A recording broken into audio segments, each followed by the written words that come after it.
Secretaría de Educación Pública, Gobierno de la República.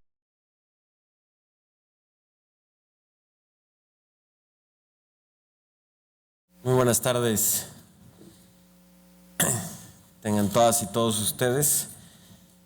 Saludo en primer lugar y con mucho gusto al senador Miguel Barbosa Huerta, coordinador del Grupo Parlamentario del Partido de la Revolución Democrática y presidente de esta comisión, Belisario Domínguez, a quien aprovecho y además agradezco enormemente la invitación tanto a poder escribir esta participación como a la presentación de hoy.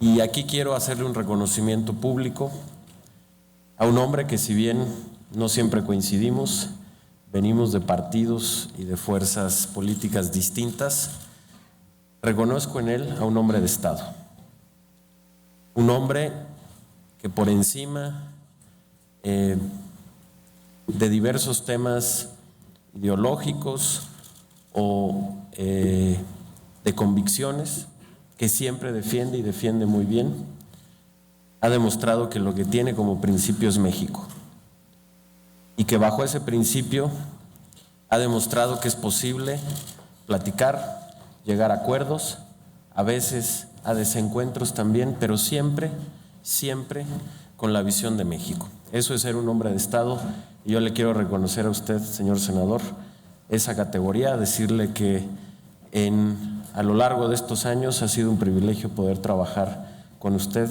en diversos temas, hayamos estado de acuerdo o no, pero siempre viendo por el bien de México. Y muchas gracias por la invitación. Gracias, señor senador.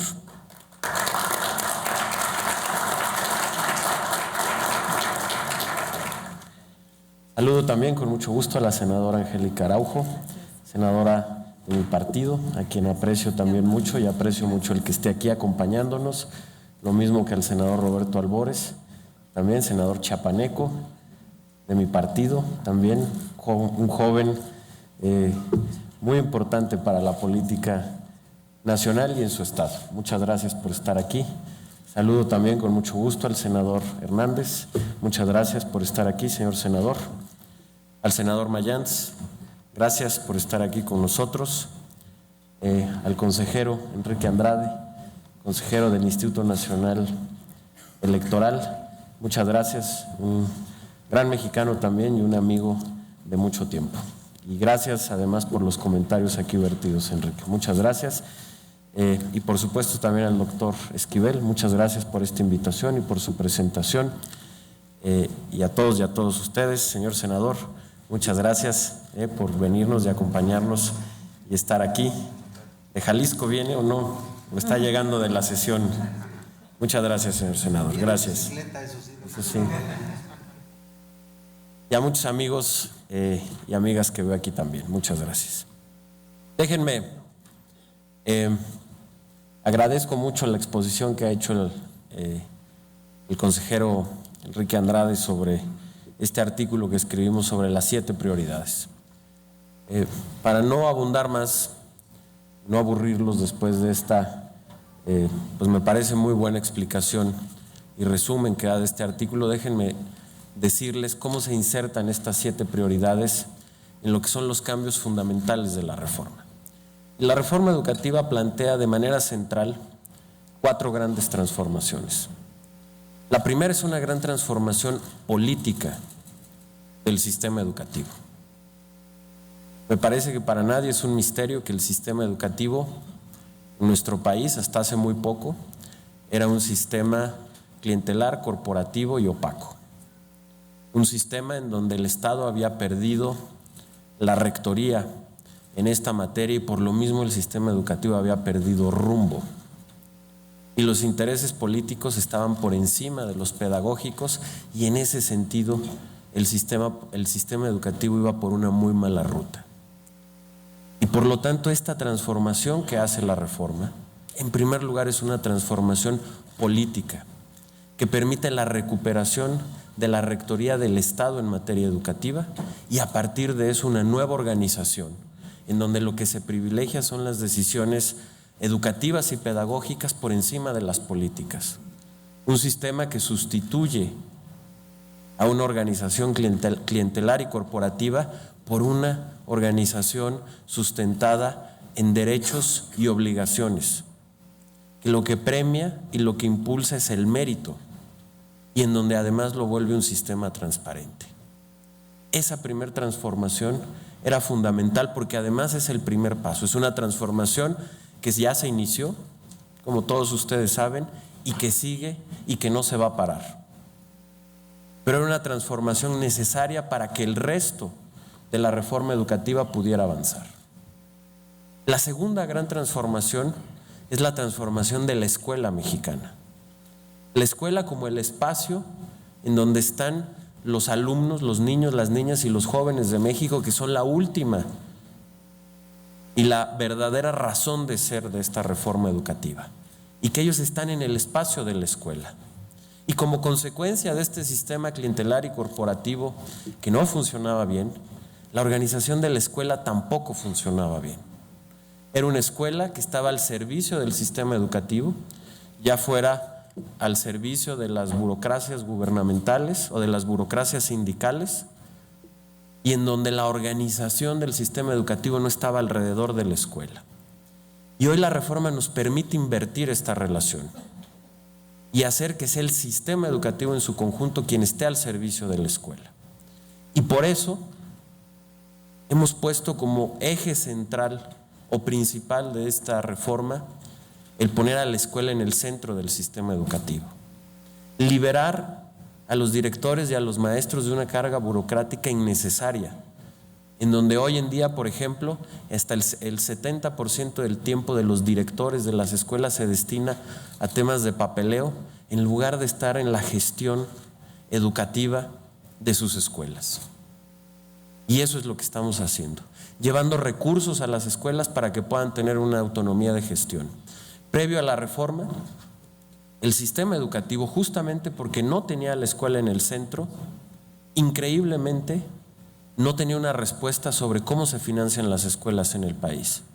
Se construían escuelas y se pagaban los sueldos de los maestros, pero las escuelas no tenían un presupuesto propio. ¿Qué pasa, por ejemplo, si en una escuela se rompe un vidrio? Algo tan elemental pero tan importante al mismo tiempo. Pues una de dos opciones: o así se quedaba y eso fue deteriorando mucha de la infraestructura escolar, o se tenía que recurrir a pedir cuotas voluntarias de padres de familia y de maestros. Y eso lo estamos transformando con el programa de la reforma educativa, que es una transferencia directa, sin intermediarios, de la SEP a las escuelas. Por primera vez las escuelas están teniendo un presupuesto propio, con vigilancia de los padres de familia. Hoy este programa llega a 25,000 escuelas, el próximo ciclo escolar va a llegar a 75,000 escuelas. Y como parte de esta transformación de la escuela, que tiene otros elementos como el fortalecimiento de los consejos técnicos escolares, que son el alma de la organización de una escuela, el momento en donde el director y los maestros hacen equipo y planeación sobre cuáles son los objetivos pedagógicos con el respectivo acompañamiento que deben de tener.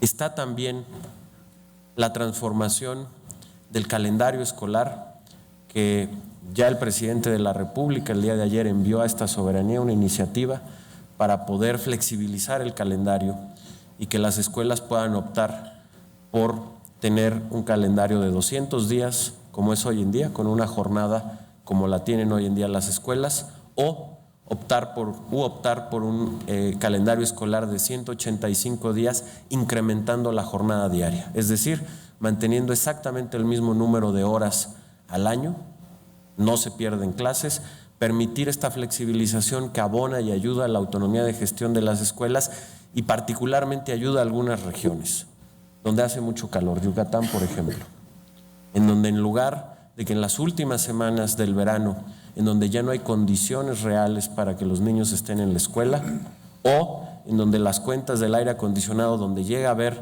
en las escuelas, se van al cielo y eso termina en deudas con CFE o en diversos problemas, en lugar de eso los niños puedan incrementar su jornada y dejar de tener estos problemas. Pero le estamos dando, o la propuesta que se está haciendo esta soberanía, es que cada escuela decida cuál es la mejor forma de organizar su calendario escolar dentro de estos parámetros. Junto con esta transformación de la organización de la escuela está la transformación de la infraestructura escolar.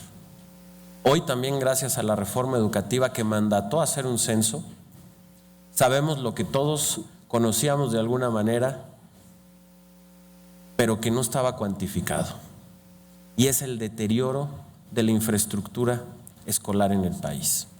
Hoy les puedo decir, como ejemplo, que el 11% de las escuelas no tienen baños en todo México y que esta condición se vuelve mucho más aguda en los estados con mayores carencias, como lo son Chiapas, como lo es Oaxaca o como lo es Guerrero, en donde esto llega hasta el 30% de las escuelas.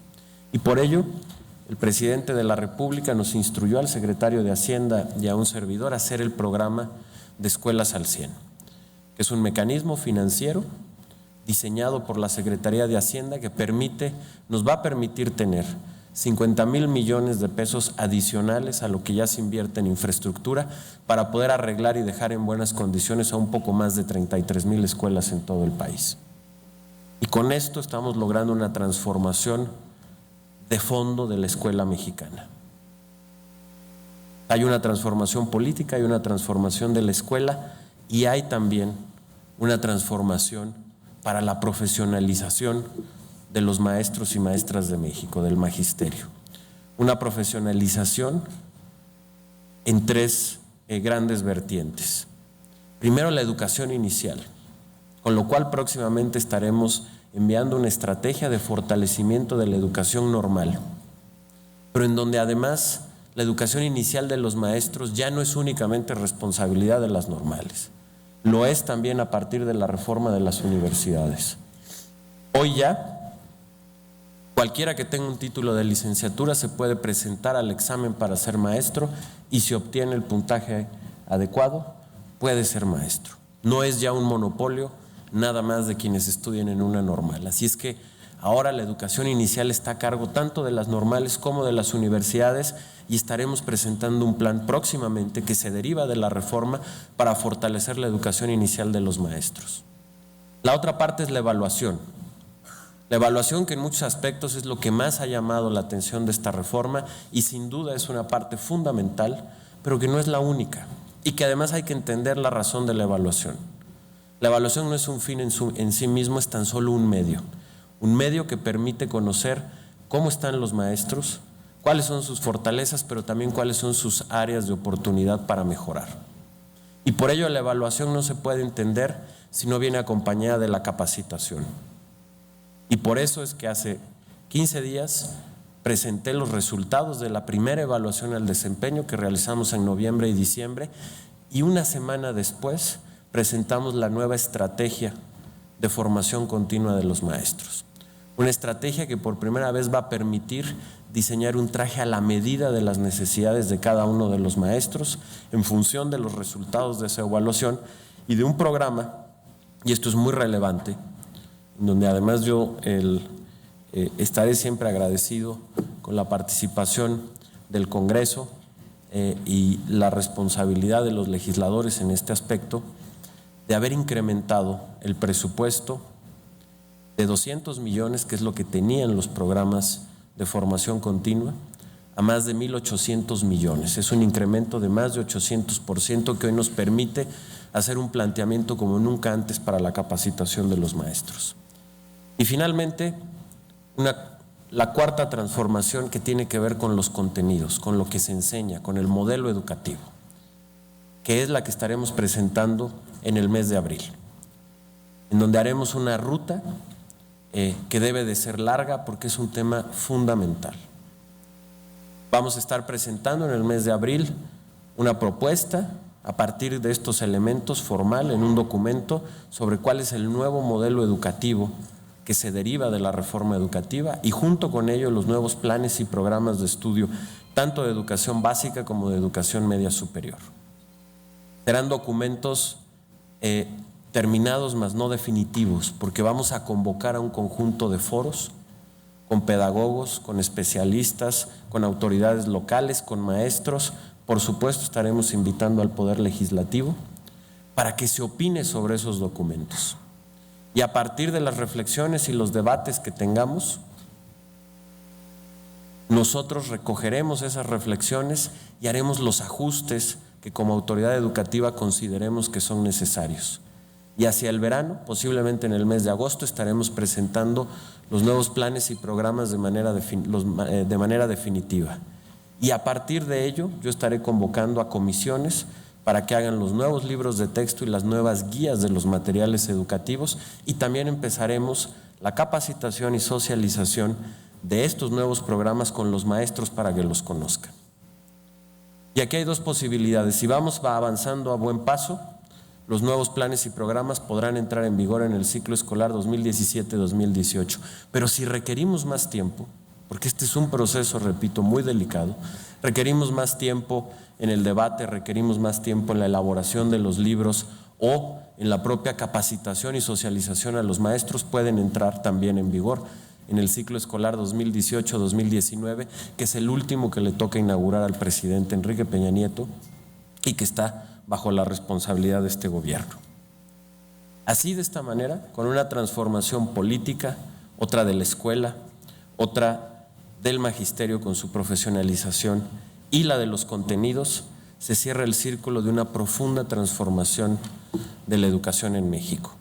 Y que para ejecutarla hemos planteado 7 prioridades, que es de lo que hablamos en este artículo, y que el maestro Enrique Andrade ha hecho un extraordinario resumen sobre ellas. Esas son ya las políticas específicas que nos están permitiendo aterrizar estos 4 grandes cambios que permiten una transformación integral y de fondo del sistema educativo a partir de una reforma que se inició aquí en el Senado, en esta soberanía, que fue aprobada desde diciembre del 2012 en su etapa constitucional y que después siguió con la construcción de 2 nuevas leyes y modificaciones muy profundas a la Ley General de Educación, por lo cual también reitero mi agradecimiento y mis respetos a todos los legisladores y legisladoras que contribuyeron de manera muy significativa a que este cambio que estamos poniendo hoy en marcha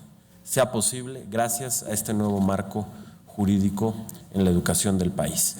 Y reitero mi agradecimiento a la invitación que me hizo el senador Barbosa a este espacio y que para mí siempre es un honor poder estar en esta casa de todos los mexicanos que es el Senado. Muchas gracias.